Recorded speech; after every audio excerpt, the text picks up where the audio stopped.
You know, you've officially made it as a suburban supervillain when your hate mail comes laminated, not tucked into a plastic sleeve, not folded politely, laminated, heat-sealed, bubble-free, corners rounded like it's ready for retail.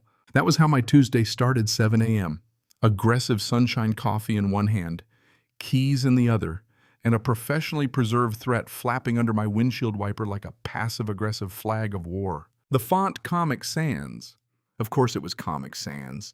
The official typeface of bake sales, missing cats, and unhinged neighborhood ultimatums. I pulled it free. It made that stiff little snap like cracking open a frozen pizza box and read, "Attention resident.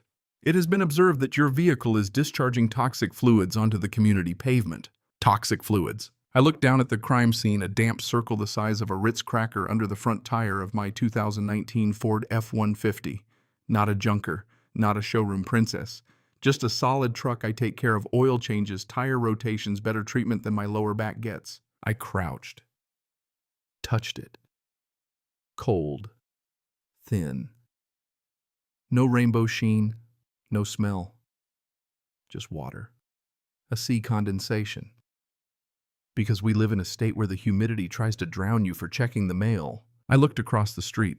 There she was behind the blinds, tilted open precisely one eyeball's worth. Mrs. Higgins. Her lawn was cut with military precision, her petunias arranged in a color gradient, her soul apparently powered by bylaws and laminated threats. The blind snapped shut when I looked up. "Morning to you too, Satan," I muttered. I should have known it wouldn't end there. By that evening, she was patrolling the curb like a prison warden in khaki shorts and a visor large enough to land aircraft on. Garden hose in hand, nozzle set to jet, not watering anything, just holding it like a weapon. Drip! One little drop of condensation hit the pavement. She marched to the property line. "You didn't remedy the situation." "It's water," I said. That's exactly what someone hiding catastrophic engine failure would say. She accused me of environmental terrorism, of dissolving asphalt binding agents, of threatening property values. She said hydrocarbon discharge like I was fracking the cul-de-sac. I showed her the dry concrete from that morning, evaporated, gone. She logged it in a waterproof notebook. "Subject defensive," she muttered. 2 days later, I got the letter. Thick, creamy envelope, gold foil, HOA crest. The kind of stationery that smells like generational control issues. Fine, $250 for water. That's when the vein in my forehead woke up. I appealed. Sent photos. Cited automotive sites. Offered mechanic affidavits.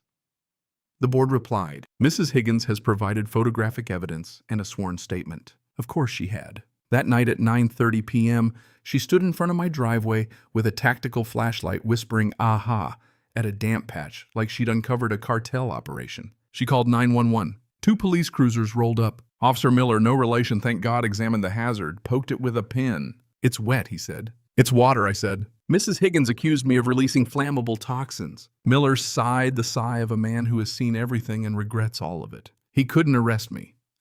But since she reported a slip hazard, he had to issue a warning. Immediate remediation. Immediate. That word stuck. Later at my kitchen table, I opened the HOA bylaws. Section 14.3, hazardous spills must be remediated immediately. Noise ordinances exempt emergency environmental cleanup.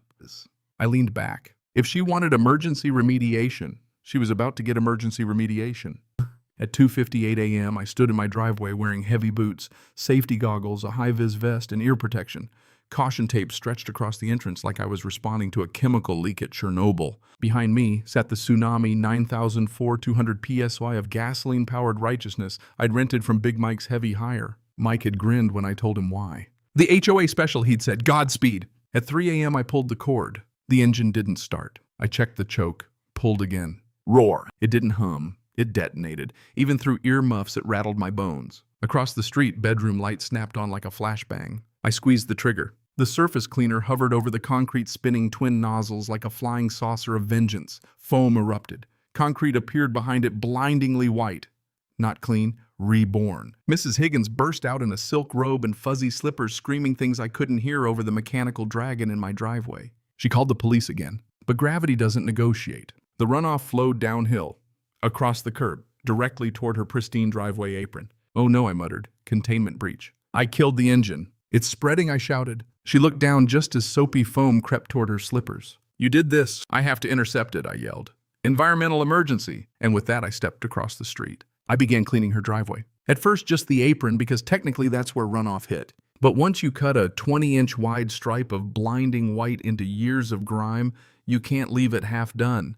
It looked like a zebra crossing. Sirens returned. Officer Miller stepped out again, looked older this time. "Explain," he said. I handed him my clipboard. The police warning, the HOA bylaws, the municipal code exemption for emergency remediation. He read, looked at the driveway, looked at her. "You're saying you had to clean her driveway to comply with her complaint about yours?" "Yes, officer. Gravity is a harsh mistress." Mrs. Higgins sputtered. He sighed.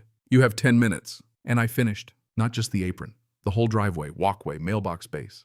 Around the planters. By 3:45 a.m., her concrete glowed like a surgical instrument under moonlight. I killed the engine. Silence. She stood on her porch, defeated silk robe fluttering. "You are the devil," she hissed. "I'm just the cleaning lady," I said. The next morning, the sun hit those driveways like divine spotlighting. Neighbors gathered. Phones out. Mr. Henderson swore he hadn't seen concrete that white since '98. Then Mrs. Higgins emerged, full battle attire. She marched across the street. "My realtor," she said, tightly informed me, "curb appeal significantly impacts market value." I blinked. She asked for the contractor's name. I almost laughed. Instead, she pulled out a check. $150. "Memo line drive maintenance noise settlement." "I do not accept charity," she said. I took it like accepting surrender from a fallen general. "Big Mike's," I said. "Ask for the tsunami." She narrowed her eyes. "Keep an eye on your leak." "It dries up," I said. Amazing how that works. For a moment, just a flicker, something shifted. A nod. Mutual recognition. And that's when I realized something. This wasn't about water. It wasn't about asphalt. It was about control. People who crave control will squeeze it out of whatever they can: trash cans, petunias, condensation, droplets. Sometimes they call it order. Sometimes they call it standards. But underneath it's fear. Fear that if they loosen their grip, the world turns messy. And here's the thing I learned standing there with pine-scented vengeance still in the air. You can't out-control someone like that by arguing. You out-control them by following their rules so precisely it exposes the absurdity. Not cruelty, not rage. Precision. Because when you play the rule book better than the rule maker, something cracks. Later that evening, Big Mike's truck rolled into the cul-de-sac. Not for me. For her. She was having her entire house pressure washed. Roof, brick, siding, the works. She looked across the street and tapped her clipboard like a general issuing a challenge. I raised my beer. Game on. So tell me, where's the line? At what point does following the rules become weaponizing them? When does petty become justified? Is it revenge? If it increases property value, drop your thoughts. Tell me, have you ever had a Brenda in your life? Did you fight back?